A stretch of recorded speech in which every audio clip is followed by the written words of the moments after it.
Summary of Big Weed by Christian Hageseth with Joseph de Agnese. Introduction. From 1920 to 1933, alcohol was banned in the United States. As the government cracked down on the production and consumption of intoxicating beverages, organized crime began to skyrocket as people tried to supply the demand for alcohol. Finally, the American government recognized that outlawing alcohol simply led to an increase in crime. Therefore, prohibition was repealed, and the booze began to flow once more. The legalization of marijuana is like the ending of prohibition. For example, at the time Christian Hageseth wrote this book, medical marijuana was legal in 25 states and the District of Columbia. This meant that 50% of American population could walk into a state-licensed dispensary with the proper paperwork, buy some marijuana, go home, and get high without fear of arrest and prosecution. States like Alaska, Colorado, Oregon, and Washington allow the purchase and consumption of recreational marijuana, meaning anyone over the age of 21 can walk into a dispensary and purchase and use marijuana the same way you do with alcohol and tobacco. The times are changing as marijuana is no longer stereotyped as being only used by hippies and stoners. Marijuana is becoming mainstream, and people learn to use it responsibly the same way you would enjoy an occasional smoke or drink. Author Christian Hageseth found himself on the front lines of this booming marijuana business and aims to tell his story. The story of how he built Green Man Cannabis and turned it into a success. The story of marijuana in the 21st century. You'll learn the ups and downs, the ins and outs, and the good and bad. So sit down, light up a joint, and let me tell you about my world. Chapter 1. Pursuing the Green Rush. Christian Hageseth remembers the first time he encountered legal marijuana like it was yesterday. It was 2009, and he was on the golf course at Red Rocks Country Club with his lawyer and some friends, one of whom was in the legal medical marijuana business. You see, 9 years prior, voters in Colorado had voted to approve medical marijuana, but the industry was still confusing and unstable, as people believed the law could be overturned at any moment. Anyway, that day on the golf course, Jake, the medical marijuana dealer, pulled out a Ziploc bag filled with plump, sticky buds that were bright green and shot through with fine tendrils of floral color.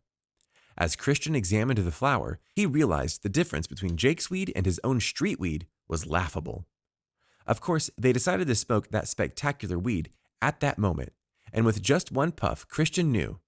He said, "I could feel and taste the difference between the street weed I'd smoke as a kid and the prime stuff lovingly created by someone who knew what he was doing. It was like night and day. It's like the difference between a Coors Light on a hot summer's day and a microbrew crafted with the freshest hops by someone who takes the time to brew something they love. It's the difference between the 9 bottle of Cabernet and the amazing bottle the sommelier brings to your table when you want something special." Immediately, Christian couldn't stop thinking about weed. The possibilities, the opportunities. He saw the future of the weed business. So after getting his medical marijuana card, Christian walked into Jake's dispensary and talked numbers, and they were unbelievable.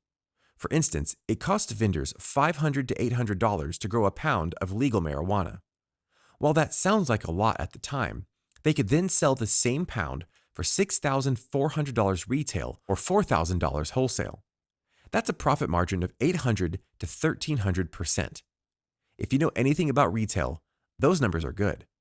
Really good. Of course, in 2009, people were still confused and didn't have much experience in dealing with legal marijuana. Even Christian's wife was skeptical, telling him things like, "You have children. You have a family. You need to get a job and bring home a paycheck." Indeed, there was still a stigma surrounding the marijuana business. In conversations with his neighbor about the business, his neighbor's wife would even say things like, "Don't even think about it." The career seemed risky. I mean, drugs were drugs, right? Was the marijuana business suitable for a white, upper-middle-class guy from Denver?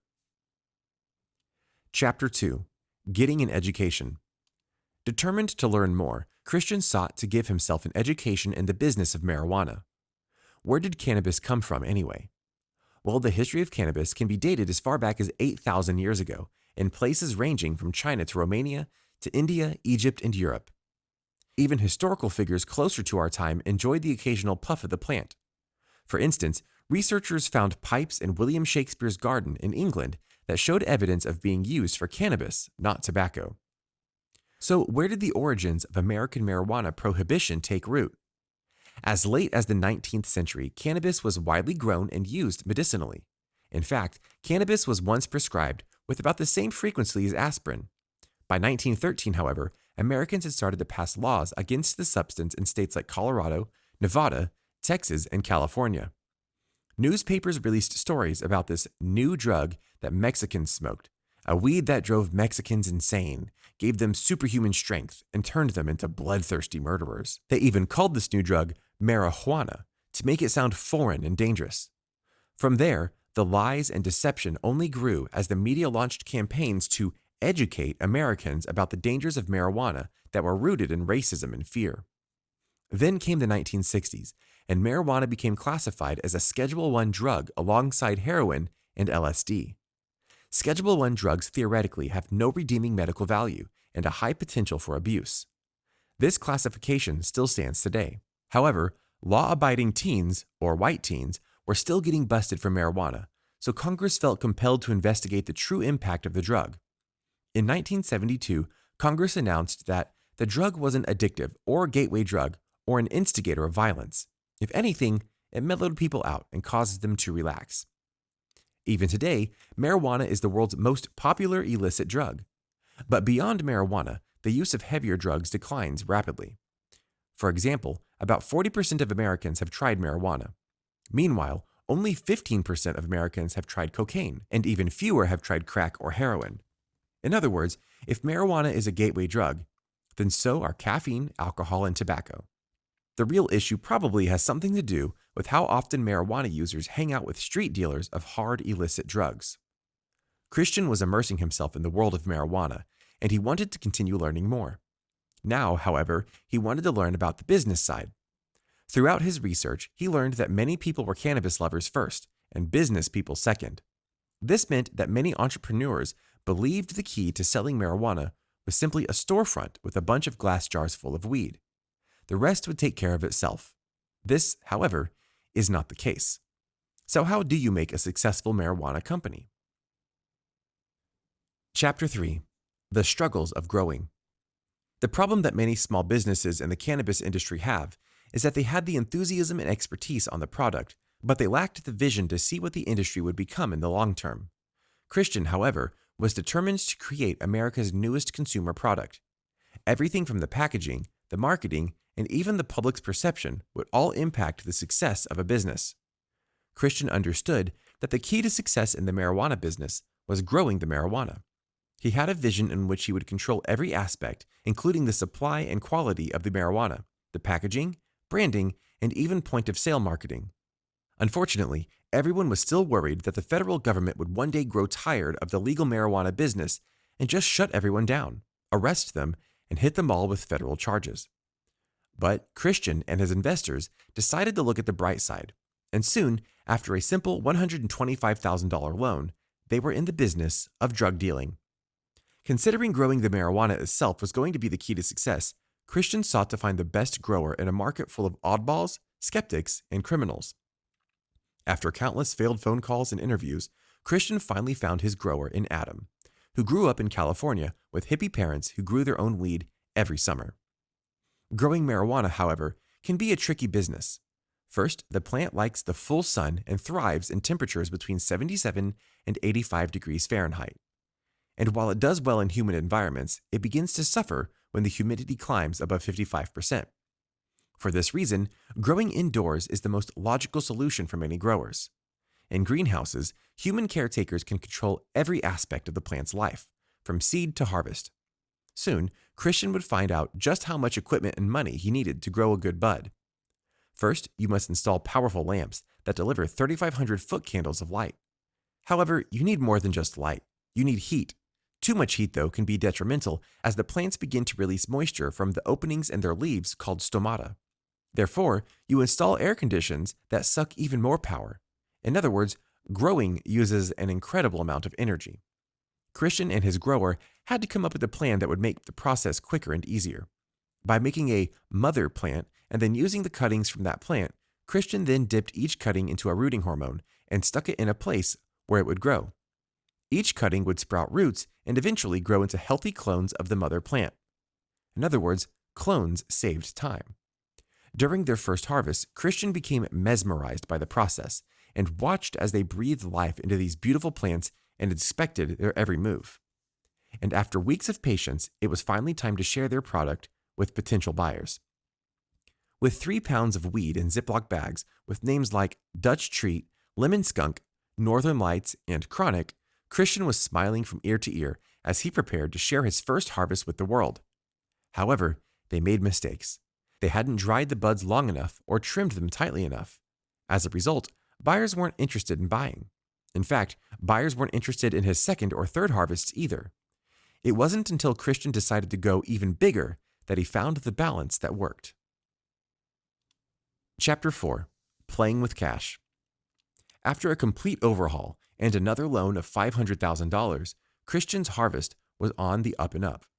He fired their grower Adam and hired Brandon and Kim, who were working on strains of marijuana like skunkberry that would eventually bring their company recognition and praise. Of course, there was still a major problem in the marijuana business that would prove to be even more difficult: bank accounts. While the legal marijuana business is certainly just as legal as any other business, marijuana is still illegal in many U.S. states and is not recognized federally as a legal drug. So, regardless of whether a bank is headquartered in a weed-friendly state or not, it is a federal institution. This means that banks must play ball with the federal government, and growing and selling marijuana is still a federal crime. In other words, banks don't want to do business with drug dealers. It's too risky. So what does this mean for business? It means that everything must be paid for in cold hard cash. Imagine paying your cable bill, gas, and electric bills in cash. While it certainly can be done, there's an easier way, right? It becomes a waste of time as you sit in line, get money orders, and the process quickly becomes tedious. Now imagine you are paying your bills in cash that amounts to tens of thousands of dollars. Welcome to the marijuana business. Christian had to learn how to run a $1 million company in an all-cash position. And while it's difficult, it is possible. However, the process of simply paying your federal taxes, something that must be done electronically, has required a certain kind of ingenuity that is just a little illegal. For example, each time they pay their federal taxes, they are technically laundering money. As of yet, however, no law enforcement agency has interfered. This also means that doing business is simply dangerous. It's no secret that marijuana businesses are cash only, which is why most cannabis firms have hired bodyguards and armored trucks to safely move their cash between various safes hidden throughout the city. They install cameras, alarm systems, and pricey security systems. It's relatively risky, but the other downside is that cash is simply a pain in the ass. Picture criminals like Walter White from Breaking Bad and Scarface's Tony Montana, who set up illegal drug-dealing businesses and laundered the cash through legitimate businesses. Well, because of the laws set up in the United States, Christian commits 2 federal crimes each and every day. He grows and sells marijuana and launders the money by passing that cash to employees, contractors, and landlords. Christian is not a criminal, but the law forces him and other legitimate marijuana businesses to behave like them. Chapter 5. A big change leads to a big idea. As Christian began to grow as a distributor, his clients began struggling to pay him for his product. In a world of startup businesses and a constant stream of expenses, taxes, and new regulations, it wasn't a surprise when a lot of these businesses were coming up short on cash. Soon, however, Colorado decided that all marijuana businesses would be vertically integrated, meaning if you grew marijuana, then you must sell it as well. Or, on the other hand, if you ran a dispensary, you had to sell the product that you had grown yourself. The reason for this decision made sense. It allowed state regulators to track the bud from seed to sale. This new law, however, is like telling Exxon that they can no longer sell gasoline to the local gas stations around the corner. Instead, these gas stations had to have set up their own oil platforms in the North Sea. Christian's business was not in the position to just open up a dispensary. So now what? It was time to form business partnerships with existing retail operations. While some of the partnerships didn't work out, 2 partnerships worked out beautifully. He grew the product, brought it to them on a regular basis, collected his fee, and they sold it to a rapidly growing clientele. However, Christian knew that he needed to move forward. He needed to grow. and that meant having a retail presence. He worked out a deal in which he acquired the 2 dispensaries owned by the partners and rebranded them under the Green Man Cannabis name. From there, Green Man began to blossom as Christian and his group of ganjapreneurs put their passion behind their business and aimed to become bigger, stronger, and more passionate than ever. With new growers, Green Man was thriving, but Christian was still plagued with the same thought. There must be a better way. Why are we spending thousands of dollars to recreate what the sun already gives us? Why do our plants have to be hidden behind concrete barriers? They were legal now. It was time to come out of the closet. Christian estimated that if they transitioned to a natural system, they could cut the cost from $850 per pound of marijuana to $350 per pound, nearly a 60% decrease in cost. This meant charging the customers less than other dispensaries while still hitting the same profit margin. Sure, it was a gamble, but if they could get it right, they could revolutionize the industry. Even more, Christian planned to continue revolutionizing by creating a marijuana lifestyle brand. If you think this is crazy, then think about this. Every year, millions of people visit wineries and breweries all over the world. They take a tour, they hear brewers talk about their work, they visit a gift shop, and they provide samples of their product. It allows the public to become educated about the wine and beer industry. So why couldn't they do the same with marijuana? Thus began the building of the Cannabis Ranch. Chapter 6. The Future of the Cannabis Industry. Throughout the years, Green Man continued to thrive and grow.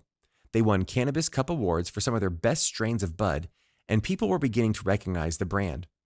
Additionally, in 2014, Colorado voted to make marijuana recreational. Since the implementation of recreational marijuana, the overall attitude towards the plant has changed drastically.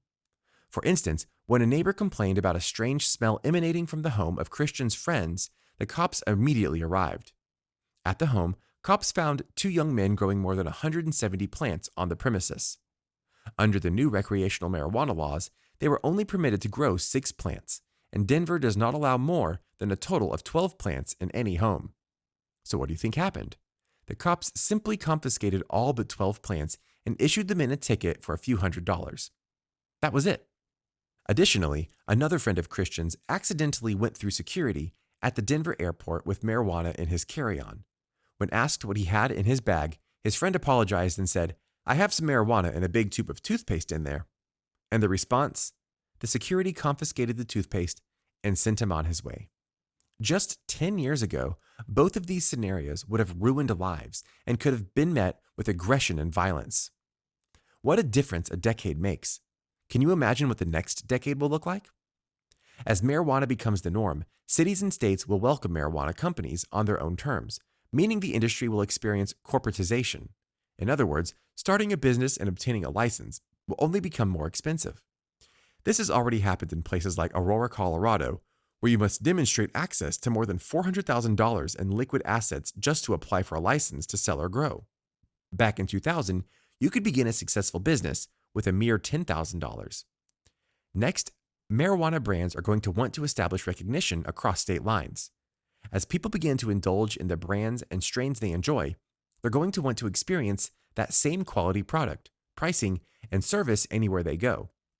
For instance, when Green Man experienced a robbery in which some of their product was stolen, they were forced to buy some wholesale bud to meet dispensary demands. The result? The customers knew they had changed their product and even complained about it. This means brand loyalty will rise, and one day you'll be buying Green Man skunkberry in places like Las Vegas. Additionally, today's marijuana is nearly 8 times as potent as what was smoked at Woodstock. This means marijuana dosing will soon become standardized. Companies will not want to create a stronger marijuana. Instead, they'll be serving consistent doses so consumers know exactly how much they should consume. For instance, consumers know that 1 ounce of spirits, 5 ounces of wine, and 12 ounces of beer all have approximately the same intoxicating effect. Therefore, similar standards will be created for marijuana dosing. Finally, marijuana must become legal on the federal level. And it will. Marijuana legislation isn't a priority for federal lawmakers. However, both Congress and the White House appear to be watching which way voters swing on the issue and how state legalization efforts impact voter resistance. Essentially, we are simply waiting for the tipping point, at which the lure of tax money, the demands of sick patients, and the evidence of successful recreational rollouts will become too overwhelming to ignore. This will also mean banking and tax laws must and will change as well. When enough billion-dollar private equity firms and large corporations are investing in marijuana, Congress won't be able to ignore the industry any longer. Final summary. Since the implementation of medical marijuana in 2000, the cannabis industry has grown and flourished. What once began as a shady business has now turned into a billion-dollar industry, attracting some of the largest corporations. The public's perception of marijuana is ever-changing, and soon, the White House and Congress will be unable to ignore the demand for both medical and recreational marijuana all around the country. Since the time of writing Big Weed, medical marijuana has been legal in 25 states, as well as the District of Columbia.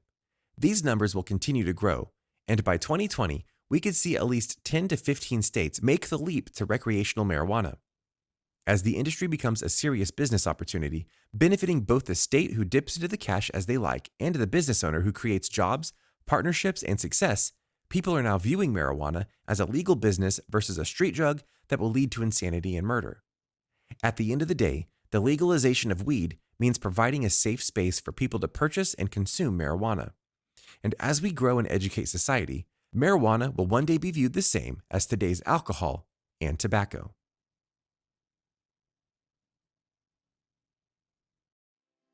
Did you like this audiobook summary?